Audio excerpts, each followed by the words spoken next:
ഓം ശ്രീ ഗുരുഭ്യോ നമ. ജ്യോതിർഗമ ചാനലിലേക്ക് ഏവർക്കും സ്വാഗതം. ഇന്ന് ഞാൻ ചർച്ച ചെയ്യുന്നത് 2026 സെപ്റ്റംബർ മാസഫലം മകരക്കൂറുകാർക്കും ലഗ്നക്കാർക്കും എങ്ങനെയാകും എന്നുള്ളതിനെ പറ്റിയാണ്. അതായത് ഉത്രാട നക്ഷത്രത്തിൻ്റെ അവസാന 3 പാദം, തിരുവോണം, അവിട്ടം നക്ഷത്രത്തിൻ്റെ ആദ്യത്തെ 2 പാദത്തിൽ പെടുന്നവർക്കും മകര ലഗ്നക്കാർക്കും എങ്ങനെയായിരിക്കും സെപ്റ്റംബർ മാസം. ഇപ്പോൾ നമുക്ക് മകരക്കൂറുകാരുടെയും മകരലഗ്നക്കാരുടെയും സെപ്റ്റംബർ മാസത്തിലെ ഗ്രഹസ്ഥിതി എങ്ങനെയെന്ന് നോക്കാം. ഇപ്പോൾ മകരക്കൂറ് മകരലഗ്നം എന്ന് പറയുമ്പോൾ ജന്മലഗ്ന രാശ്യാധിപനായിട്ടുള്ള ശനി, ആ ശനി 3-ലാണ്, ഉപജയസ്ഥാനത്താണ്. എങ്കിലും ആ ശനി വക്രത്തിലാണ് സഞ്ചരിക്കുന്നത്. സൂര്യൻ സെപ്റ്റംബർ 17-ന് അഷ്ടമത്തിൽ നിന്ന് 9-ലേക്ക് രാശി മാറുന്നു. ചൊവ്വ സെപ്റ്റംബർ 18-ന് 6-ൽ നിന്നും 7-ലേക്ക് രാശി മാറുന്നു. ബുധൻ സെപ്റ്റംബർ 7-ന് 9-ലേക്ക് ഉച്ചരാശിയിലേക്ക് രാശി മാറുന്നു. ഗുരു സെപ്റ്റംബർ 7-ല് ഉച്ചസ്ഥനായിട്ട് നിൽക്കുന്ന സമയമാണ്. സെപ്റ്റംബർ 2-ന് ശുക്രൻ 10-ലേക്ക് രാശി മാറുന്നു. 10-ാം ഭാവാധിപനാണ്. മൂലത്രികോണ രാശിയിലേക്ക് രാശി മാറുന്നു. രാഹു 2-ലും കേതു അഷ്ടമത്തിലും സ്ഥിതി തുടരുന്നു. അതായത് ശുക്രൻ, ബുധൻ, സൂര്യൻ, അതുപോലെ ചൊവ്വ, ഈ 4 ഗ്രഹങ്ങൾക്കാണ് പ്രധാനമായിട്ടും സെപ്റ്റംബർ മാസത്തിൽ രാശിമാറ്റങ്ങൾ വരുന്നത്. അതേസമയം സെപ്റ്റംബർ മാസത്തിൻ്റെ ഒരു പ്രത്യേകത എന്ന് പറയുന്നത് 3 ഗ്രഹങ്ങൾക്ക് വളരെ, അതായത് ഗുരു ഉച്ചസ്ഥനായിട്ട് നിൽക്കുന്നു, അതുപോലെ ബുധൻ ഉച്ചരാശിയിൽ വരുന്നു, അതുപോലെ ശുക്രനും മൂലത്രികോണ രാശിയിൽ പ്രവേശിക്കുന്നു. അപ്പം 3 ഗ്രഹങ്ങൾക്ക് വളരെ ബലമുള്ള സമയമാണ് ഈ സെപ്റ്റംബർ മാസം എന്ന് പറയുന്നത്. അപ്പോൾ എങ്ങനെയായിരിക്കും ആരോഗ്യസ്ഥിതി നോക്കാം. പൊതുവെ ആരോഗ്യസ്ഥിതി നോക്കുമ്പോൾ ജന്മലഗ്ന രാശാധിപൻ ശനി 3-ൽ നിൽക്കുന്നത് ഉപജയസ്ഥാനത്താണ്. അത് നല്ലതാണ്. എങ്കിലും ആ ശനി വക്രത്തിലാണ് സഞ്ചരിക്കുന്നത്. അപ്പോൾ ജന്മലഗ്ന രാശാധിപൻ വക്രത്തിൽ സഞ്ചരിക്കുക എന്ന് പറയുമ്പോൾ അല്പം ബോഡി സംബന്ധമായിട്ട് എന്തെങ്കിലുമൊക്കെ ഒരു പെയിൻ, ക്ഷീണം, ഒരു ഇമ്മ്യൂണിറ്റി കുറവ് ഒക്കെ ഉണ്ടാകാം. എങ്കിലും ആ ഗുരു 3-ല് ദൃഷ്ടി ചെയ്യുന്നുണ്ട്, ജന്മരാശിയിലൊക്കെ ദൃഷ്ടി ചെയ്യുന്നുണ്ട്. അപ്പം നമുക്ക് എന്തെങ്കിലും ഇഷ്യൂസ് വന്നാലും അതിൽ നിന്ന് നമുക്ക് ഒരു മോചനം സാധ്യമാണ് എന്നും കൂടെ മനസ്സിലാക്കുക. ആ പ്രശ്നങ്ങളൊന്നും വലുതായിട്ട് വയസ്സാകില്ല. അതുപോലെ അതേസമയം ഈ കുജൻ്റെ ദൃഷ്ടിയൊക്കെ ജന്മരാശിയിൽ ഉള്ള സമയമായതുകൊണ്ട് നമ്മൾ അതുപോലെ ശനിയും രവിയുമായിട്ടുള്ളൊരു ബന്ധമൊക്കെ 3-ൽ വരുന്നുണ്ട് അവസാനത്തെ പകുതി. അപ്പോൾ അതൊക്കെ നമുക്ക് അല്പം അഗ്രസീവ് എനർജി കൂട്ടും. നമ്മുടെ കമ്മ്യൂണിക്കേഷനിൽ ഒരു കെയർ കൊടുത്ത് പോകണം. ഇപ്പോൾ 3-ാം ഭാവാധിപൻ 3 ദൃഷ്ടി ചെയ്യുന്നുവെങ്കിലും 3-ല് പ്രത്യേകിച്ച് ശനിയും, ആ ശനിയെ സൂര്യൻ ദൃഷ്ടി ചെയ്യുന്നു, 2 ശത്രുഗ്രഹങ്ങൾ. അപ്പോൾ കമ്മ്യൂണിക്കേഷൻ തലത്തിൽ ഒരു കെയർ കൊടുക്കുന്നത് നല്ലതാണ്. 6-ാം ഭാവാധിപൻ്റെ ബുധൻ ആദ്യവാരം അഷ്ടമത്തിലാണ് നിൽക്കുന്നത്. അത് വിപരീത രാജയോഗമാണ് 6-ാം ഭാവാധിപൻ അഷ്ടമത്തിൽ വരിക എന്ന് പറയുന്നത്. എങ്കിലും ഈ ചിലർക്ക് ഈ സ്കിൻ റിലേറ്റഡ് ആയിട്ട് അല്ലെങ്കിൽ അലർജി റിലേറ്റഡ് ആയിട്ട് എന്തെങ്കിലുമൊക്കെ ഇഷ്യൂസ് ഉണ്ടാകാം. അപ്പോൾ ചിലർക്ക് എന്തെങ്കിലും ലോവർ അബ്ഡമൻ റിലേറ്റഡ് ആയിട്ട് എന്തെങ്കിലുമൊക്കെ ഇഷ്യൂസ് ഉണ്ടാകാം. അപ്പോൾ അങ്ങനെയൊക്കെയുള്ള ഇഷ്യൂസിനൊക്കെ സാധ്യതയുണ്ട്. എങ്കിലും അതിൽ നിന്ന് സഡൻ റിക്കവറിക്കും സാധ്യതയുണ്ട്. പ്രത്യേകിച്ച് 6-ാം ഭാവാധിപൻ അഷ്ടമത്തിൽ നിൽക്കുന്നത് വിപരീത രാജയോഗമാണ്. അപ്പോൾ അത് നമുക്ക് ഒരു ഇഷ്യൂസ് ഉണ്ടാകും, പക്ഷേ ആ ഇഷ്യൂസിൽ നിന്ന് സഡൻ റിക്കവറിയും സാധ്യമാകുന്ന സമയമാണ്. അതുപോലെ അവസാനത്തെ പകുതി 8-ാം ഭാവാധിപനായിട്ടുള്ള സൂര്യൻ 9-ലേക്ക് രാശി മാറുന്നു. അപ്പോൾ 12-ല് ആ ശനിയുടെയും ചൊവ്വയുടെയൊക്കെ ദൃഷ്ടിയുള്ള സമയമാണ്. അപ്പോൾ നമ്മൾ ദൂരയാത്രകളിൽ ശ്രദ്ധിക്കണം, ഡ്രൈവിങ്ങിൽ ശ്രദ്ധ കൊടുക്കണം. അതുപോലെ ഈ അഷ്ടമ ഭാവാധിപൻ 9-ലേക്കൊക്കെ വരുമ്പോൾ പിതാവിൻ്റെ ആരോഗ്യകാര്യത്തിലും ഒരു ശ്രദ്ധ കൊടുക്കുന്നത് നല്ലതാണ്. ഇനി തൊഴിൽസ്ഥിതി നോക്കുമ്പോൾ 10-ാം ഭാവാധിപൻ ശുക്രനാണ്. ആ ശുക്രൻ 2-ന് 10-ല് സ്വക്ഷേത്രത്തിലേക്ക് രാശി മാറുകയാണ്. മൂലത്രികോണ രാശിയിൽ ആ ശുക്രൻ ബലവാനായിട്ട് വരികയാണ്. അപ്പം കർമ്മകാരകനായിട്ടുള്ള ശനി 3-ല് നിൽക്കുന്നുണ്ട്. അത് ആ ശനി 3-ല് വക്രത്തിൽ സഞ്ചരിക്കുന്നു. 3-ാം ഭാവത്തിലേക്ക് ഭാവാധിപനായിട്ടുള്ള ഗുരുവിൻ്റെ ദൃഷ്ടിയുണ്ട്. അപ്പോൾ 3-ാം ഭാവാധിപൻ 7-ൽ ഉച്ചസ്ഥനായിട്ട് നിൽക്കുന്ന സമയമാണ്. ശുക്രൻ യോഗകാരകനാണ്. അപ്പോൾ യോഗകാരകനായിട്ടുള്ള ഗ്രഹം 10-ല് ബലവാനാകുക എന്ന് പറയുമ്പോൾ തൊഴിൽ സുഖം അനുഭവപ്പെടാവുന്ന സമയമാണ്. വർക്ക് പ്ലേസിൽ പ്രത്യേകിച്ച് ഇൻ്റലക്ച്വൽ തലത്തിലൊക്കെ തിളങ്ങാവുന്ന സമയമായിട്ട് കാണുന്നുണ്ട്. കാരണം ശുക്രൻ 5-ാം ഭാവാധിപനും കൂടിയാണ്. അപ്പോൾ മേലുദ്യോഗസ്ഥരുടെ നമ്മുടെ ഇൻ്റലക്ച്വൽ തലത്തിലുള്ള പ്രവർത്തനങ്ങൾ കർമ്മസ്ഥാനത്ത് വരുമ്പോൾ നമ്മുടെ മേലുദ്യോഗസ്ഥരുടെയൊക്കെ ഒരു പ്രീതി, അവരുടെയൊക്കെ ഒരു ആദരവ് നമുക്ക് ലഭിക്കാൻ തൊഴിലിടത്ത് കിട്ടാൻ സാധ്യതയുണ്ട്. പ്രൊമോഷനൊക്കെ ആഗ്രഹിക്കുന്നവർക്കൊക്കെ ഒരു അനുകൂല സമയം എന്ന് തന്നെ പറയാം. പ്രത്യേകിച്ച് 10ാം ഭാവാധിപൻ 10ൽ ബലവാനായിട്ട് വരുന്നു. അതുപോലെ നമുക്ക് ഈ ശുക്രൻ 5ാം ഭാവാധിപനായതുകൊണ്ട് തൊഴിലിടത്ത് എന്തെങ്കിലുമൊക്കെ പ്രശ്നങ്ങൾ ഉണ്ടായാലും ആ പ്രശ്നങ്ങൾ റിസോൾവ് ചെയ്യാനുള്ള ഒരു കഴിവും ഈ കൂറുകാർക്ക് ഉണ്ട് എന്ന് മനസ്സിലാക്കുക. വളരെ ഡിപ്ലോമാറ്റിക്കായിട്ട് ആ പ്രശ്നങ്ങൾ കൈകാര്യം ചെയ്യാൻ അവർക്ക് കഴിയും. അതുപോലെ ഇപ്പോൾ തൊഴിലിടത്തൊക്കെ സ്ത്രീകളാണ് മേലുദ്യോഗസ്ഥരായിട്ട് വരുന്നതെങ്കിൽ തീർച്ചയായിട്ടും അവരുടെയൊക്കെ ഒരു അപ്രസിയേഷൻ ഈ കൂറുകാരുടെ വർക്കിൽ ഉണ്ടാകും എന്ന് തന്നെ പറയാം.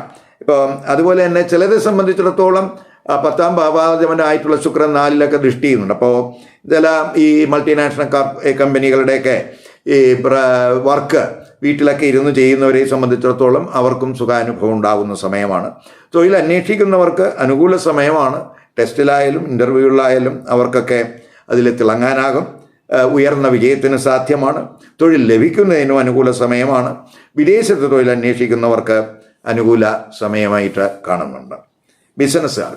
ബിസിനസ്സുകാരെ സംബന്ധിച്ചിടത്തോളം ബിസിനസ്സുകാരകൻ ബുധൻ ഭാഗ്യസ്ഥാനത്ത് ബലവാനായിട്ട് വരുന്നുണ്ട്. 7ൽ ഗുരു ഉച്ചസ്ഥനായിട്ട് നിൽക്കുന്നുണ്ട്. അപ്പോൾ 3ഉം 11ഉം 3ൽ അതുപോലെ 11ൽ ഒക്കെ തന്നെ ഗുരുവിൻ്റെ ദൃഷ്ടി ഉള്ള സമയം കൂടിയാണ്. ഇപ്പോൾ ബിസിനസ്സുകാർക്ക് ഗുണാനുഭവങ്ങൾ ഉണ്ടാകുമെന്ന് പറയാം. ഇപ്പോൾ നമ്മുടെ വരുമാന വർധനവിന് സാധ്യതയുണ്ട്. ബിസിനസ് പ്രോഫിറ്റ് വർദ്ധിക്കാൻ സാധ്യതയുണ്ട്. അവസാനത്തെ പകുതിയൊക്കെ ചൊവ്വ 7ലേക്കൊക്കെ മാറുന്നുണ്ട്. അപ്പോൾ ചൊവ്വയും ഗുരുവുമായിട്ട് ഒരു ബന്ധം അവിടെ 7ൽ വരുന്നുണ്ട്. അപ്പോൾ ഈ പാർട്ട്ണർഷിപ്പ് ബിസിനസ്സിൽ ഈ പാർട്ട്നേഴ്സിനിടയിൽ എന്തെങ്കിലുമൊക്കെ അഭിപ്രായ വ്യത്യാസങ്ങൾ ചിലപ്പോൾ ഉണ്ടാകാം. അവിടെ ഒരു കെയർ കൊടുക്കണം. എന്തെങ്കിലുമൊക്കെ കോൺട്രവേഴ്സിക്ക് സാധ്യതയുണ്ട്. അത് ഒഴിവാക്കാൻ ശ്രമിക്കുക. ബുധനും ഗുരുവും ശുക്രനും ഒക്കെ ഇഷ്ടസ്ഥാനങ്ങളിൽ ബലവാനായിട്ട് നിൽക്കുന്ന സമയമായതുകൊണ്ട് നമുക്ക് ബിസിനസ് വിപുലീകരണത്തിനൊക്കെ അനുകൂല സമയമാണ്. അതിനുള്ള പ്ലാന് തന്ത്രങ്ങളൊക്കെ നമുക്ക് തയ്യാറാക്കാനൊക്കെ അനുകൂല സമയമാണ്. അതുപോലെ വിദേശ വിപണനത്തിലൊക്കെ ചില ഭാഗ്യനേട്ടങ്ങളൊക്കെ പ്രതീക്ഷിക്കാവുന്ന സമയമാണ് എന്നും കൂടെ മനസ്സിലാക്കുക. പ്രത്യേകിച്ച് ഭാഗ്യഭാവാധിപനായിട്ടും അതുപോലെ ബിസിനസ് കാരകനായിട്ടുള്ള ബുധൻ ഭാഗ്യസ്ഥാനത്ത് ബലവാനായിട്ട് നിൽക്കുന്ന സമയമാണ്.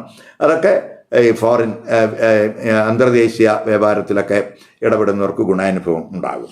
ഇനി വിദ്യാർത്ഥികൾക്ക്, ഇപ്പോൾ വിദ്യാർത്ഥികളെ സംബന്ധിച്ചിടത്തോളം വിദ്യാകാരകൻ ഉച്ചസ്ഥിതിയിലാണ്, ഭാഗ്യസ്ഥാനത്താണ്.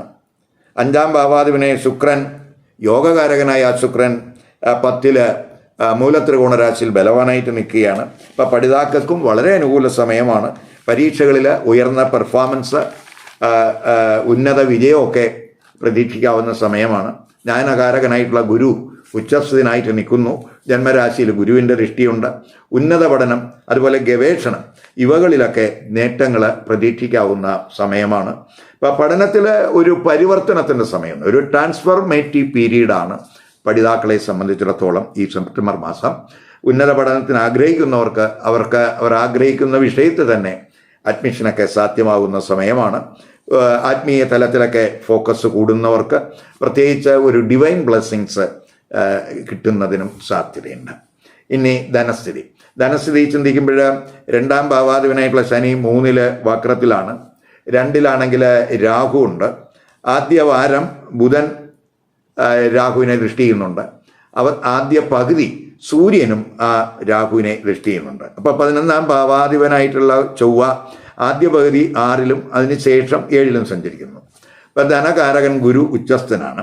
ശുക്രനും ഇഷ്ടസ്ഥാനത്താണ്. അപ്പം ധനവരവൊക്കെ ഉണ്ടാകും. പക്ഷേ ധനവിനിയോഗത്തിൽ വേണം നമ്മൾ കെയർ കൊടുക്കേണ്ടത്. ഇപ്പം ധനാർജനത്തിനുള്ള ശ്രമമൊക്കെ കൂടും. ധനച്ചെലവ് അവലോകനം ചെയ്യുന്ന സമയം കൂടി ആയിരിക്കും. പ്രത്യേകിച്ച് 2ാം ഭാവാധിപൻ വക്രത്തിൽ സഞ്ചരിക്കുന്ന സമയമൊക്കെ ആയതുകൊണ്ട് കയ്യിൽ പണം വരുന്നു, അതെങ്ങോട്ട് പോകുന്നു, ഏതൊക്കെ രീതിയിൽ പോകുന്നു. അപ്പോൾ ആ ധനം കൈകാര്യം ചെയ്യുന്നതിൽ ഒരു ശ്രദ്ധ കൊടുക്കും. ഇപ്പം ചിലരെ സംബന്ധിച്ചിടത്തോളം ഈ സേവനം വഴി അല്ലെങ്കിൽ ജീവിത പങ്കാളി വഴിയൊക്കെ അല്ലെങ്കിൽ ജ്യേഷ്ഠ സഹോദരൻ വഴിയൊക്കെ ചില നേട്ടങ്ങൾ കിട്ടാൻ സാധ്യതയുണ്ട്. അതുപോലെ കുടുംബ ചെലവ് അല്പം കൂടുന്ന സമയമായിട്ട് കാണുന്നുണ്ട്. അപ്പം അവിടെ നമ്മൾ ധനാഗമനം, കുടുംബച്ചെലവ് കൂടാവുന്ന ഒരു സ്ഥിതി ഉള്ളതുകൊണ്ട് ധനാഗമനം കൂടുന്നതിനുള്ള പുതിയ എന്തെങ്കിലുമൊക്കെ സോഴ്സുകൾ കണ്ടെത്താനുള്ള ഒരു ശ്രമമൊക്കെ ഈ സമയത്ത് ചിലപ്പം ഉണ്ടാകും. ഇനി വിവാഹം, ദാമ്പത്യബന്ധം, കുടുംബജീവിതം എങ്ങനെ നോക്കാം. വിവാഹം ആലോചിക്കുന്നവരെ സംബന്ധിച്ചിടത്തോളം ഈ ആദ്യ പകുതി കൂടുതൽ അനുകൂല സമയമായിട്ട് കാണുന്നുണ്ട്. ഇപ്പോൾ 7ാം സെവന്ത് എന്ന് പറയുന്നത് ചന്ദ്രനാണ്. ഇപ്പോൾ ചന്ദ്രരാശി ആയതുകൊണ്ട് ഇപ്പോൾ ആലോചനകളൊക്കെ വന്നാൽ ഒരു മനം മാറ്റമൊക്കെ ചിലപ്പോൾ ഉണ്ടാകാൻ സാധ്യതയുണ്ട്. 5ാം ഭാവാധിപനായ ശുക്രൻ, ആ ശുക്രൻ 10ൽ നിൽക്കുന്നു, മാളവ്യ യോഗാവസ്ഥയിലാണ്, ബലവാനാണ്. അതുപോലെ പ്രണയ ചിന്തകളൊക്കെ ചിലപ്പോൾ ഉണ്ടാകാം. ചിലർക്ക് തൊഴിലിടത്ത് നിന്ന് ചിലപ്പോൾ പ്രണയ പങ്കാളിയെ കണ്ടെത്താനുള്ള ഒരു സാധ്യതയൊക്കെ കാണുന്നുണ്ട്. ഇനി മാരിറ്റൽ റിലേഷൻഷിപ്പിലോട്ട് വരുമ്പോൾ റിലേഷൻഷിപ്പിലെ പ്രോബ്ലംസ് റിസോൾവ് ചെയ്യാൻ കഴിയുന്ന സമയമാണ്. പ്രത്യേകിച്ച് 7ൽ ആ ഗുരുവിൻ്റെ സ്ഥിതി ഉണ്ട്, ജന്മരാശിയിൽ ഗുരുവിൻ്റെ ദൃഷ്ടിയുണ്ട്. അതൊക്കെ നമുക്ക് നല്ലതാണ്. അവസാനത്തെ പകുതി ചൊവ്വ 7ലേക്ക് രാശി മാറുന്നുണ്ട്, പ്രത്യേകിച്ച് സെപ്റ്റംബർ 18 മുതൽ. അപ്പോൾ ചൊവ്വയൊക്കെ 7ലേക്കൊക്കെ വരിക എന്ന് പറയുമ്പോൾ ആ 7ലെ ചൊവ്വയുടെ സ്ഥിതി എന്ന് പറയുന്നത് നീചസ്ഥിതിയാണെങ്കിലും അവിടെ ഒരു നീചഭംഗത്തിന് സാധ്യതയുണ്ട്. പ്രത്യേകിച്ച് 7ൽ ആ ഗുരു ഉച്ചസ്ഥനായിട്ട് നിൽക്കുകയാണ്. അപ്പോൾ ദമ്പതിമാരുടെ ഭാഗത്ത് ചെറിയ അഭിപ്രായ വ്യത്യാസങ്ങൾ, തർക്കങ്ങളൊക്കെ ഉണ്ടാകാൻ സാധ്യതയുണ്ട് അവസാനത്തെ പകുതി. പക്ഷെ അത് വത്സാകില്ല, കാരണം 7ൽ ആ ഗുരുവിൻ്റെ ഉച്ചസ്ഥിതി ഉണ്ട്. മാത്രമല്ല അവസാനത്തെ അപ്പോൾ അതൊക്കെ നമുക്ക് അവസാനത്തെ പകുതിയൊക്കെ ആകുമ്പോൾ ആ ചൊവ്വ ജന്മരാശിയിലൊക്കെ ദൃഷ്ടി ചെയ്യുന്നുണ്ട്. സൂര്യനും 3ലൊക്കെ നിൽക്കുന്ന ശനിയെ ദൃഷ്ടി ചെയ്യുന്നുണ്ട്. അപ്പോൾ നമ്മൾ ഈ പ്രത്യേകിച്ച് ദമ്പതിമാരുടെ ഭാഗത്ത് ഈ കമ്മ്യൂണിക്കേഷൻ തലത്തിൽ ഒരു കെയർ കൊടുത്തു പോകാമെങ്കിൽ ദാമ്പത്യ ബന്ധം സ്മൂത്താകും എന്ന് തന്നെ പറയാം. കാരണം ഈ പ്രൊവോക്കേറ്റീവ് ആയിട്ടുള്ള കമ്മ്യൂണിക്കേഷൻ കഴിവതും ഈ കൂറുകാരുടെ ഭാഗത്ത് ഉണ്ടാകാതിരിക്കാൻ ശ്രദ്ധിക്കണം. ഇപ്പോൾ ഗുരുവിൻ്റെയൊക്കെ ദൃഷ്ടിയൊക്കെ 3ലുണ്ട്. അപ്പോൾ മറ്റ് ഗ്രഹങ്ങളുടെയൊക്കെ ദൃഷ്ടി ഉണ്ടെങ്കിൽ ആ ഗുരു 3ാം ഭാവാധിപനായിട്ട് 3ൽ നിൽക്കുന്നത് കൊണ്ട് ഡിപ്ലോമാറ്റിക് ആയിട്ടുള്ള കമ്മ്യൂണിക്കേഷൻ നമുക്ക് വഴി നമ്മുടെ ഈ ദാമ്പത്യ ബന്ധത്തിലെ പ്രശ്നങ്ങളൊക്കെ പരിഹരിക്കാൻ കഴിയും എന്ന് തന്നെ പറയാം. ഇനി കുടുംബജീവിതത്തിലോട്ട് വരുമ്പോൾ 2ൽ രാഹു, 2ാം ഭാവാധിപൻ ശനി, ആ ശനി 3ൽ വക്രത്തിൽ സഞ്ചരിക്കുന്നു. 4ാം ഭാവാധിപനായ ചൊവ്വ ആദ്യ പകുതി 6ലാണ് നിൽക്കുന്നത്. അപ്പോൾ ശേഷം ആ ചൊവ്വ 7ലേക്ക് വരുന്നു. അപ്പോൾ കുടുംബത്തിൽ പൊതുവെ ഉത്തരവാദിത്വമൊക്കെ കൂടാൻ സാധ്യതയുണ്ട്. കുടുംബകാര്യങ്ങൾക്കായിട്ട് ചെലവ് കൂടുന്ന സമയമാണ്. ഇപ്പോൾ ശുക്രൻ്റെ ദൃഷ്ടിയൊക്കെ 4ലുള്ള സമയമായതുകൊണ്ട് ഇപ്പോൾ നമുക്ക് ഈ സുഖസൗകര്യങ്ങൾ മെച്ചപ്പെടുത്തുക, പ്രത്യേകിച്ച് വീട് പുതുക്കുക, അതുമായിട്ടൊക്കെ ബന്ധപ്പെട്ട് സുഖസൗകര്യങ്ങൾ മെച്ചപ്പെടുത്തുക. അപ്പോൾ അങ്ങനെ അതിനുവേണ്ടിയൊക്കെ പണച്ചെലവ് കൂടാൻ സാധ്യതയുണ്ട്. 4ലൊക്കെ ശുക്രൻ്റെ ദൃഷ്ടി ഉണ്ട്. അപ്പോൾ അവിടെയൊക്കെ അത് ചിലരെ സംബന്ധിച്ചിടത്തോളം ഈ കുടുംബ സൗകര്യങ്ങളൊക്കെ മെച്ചപ്പെടുത്തുന്നതിനൊക്കെ ചിലപ്പോൾ വായ്പകളെ ആശ്രയിക്കാനൊക്കെ സാധ്യതയുണ്ട്. അതേസമയം ചിലപ്പോൾ സന്താനങ്ങളെ കൊണ്ട് ചില ഗുണാനുഭവങ്ങളും ഉണ്ടാകാൻ സാധ്യതയുണ്ട്. അതേസമയം കുടുംബാംഗങ്ങളുമായിട്ടുള്ള കമ്മ്യൂണിക്കേഷനിൽ ശ്രദ്ധിക്കണം. പ്രത്യേകിച്ച് ഇപ്പോൾ വാക്സ്ഥാനത്ത് രാഹു നിൽക്കുന്നു. ആദ്യ പകുതി സൂര്യൻ്റെ ദൃഷ്ടി രാഹുവിനുണ്ട്. ഇപ്പോൾ രാഹു സൂര്യൻ ശത്രുഗ്രഹങ്ങളാണ്, വാക്സ്ഥാനത്ത് നിൽക്കുന്നുണ്ട്. അപ്പോൾ നമ്മൾ സംസാരത്തിൽ വളരെ ശ്രദ്ധിക്കണം. നമ്മൾ പ്രത്യേകിച്ച് പ്രകോപനപരമായിട്ട് ഒരു കാര്യത്തിലും റിയാക്ട് ചെയ്യാതിരിക്കുക. അപ്പോൾ സംസാരത്തിൽ കെയർ കൊടുക്കുക വഴി തന്നെ നമുക്ക് കുടുംബജീവിതം സന്തോഷകരമാക്കാം, സമാധാനപരമാക്കാം.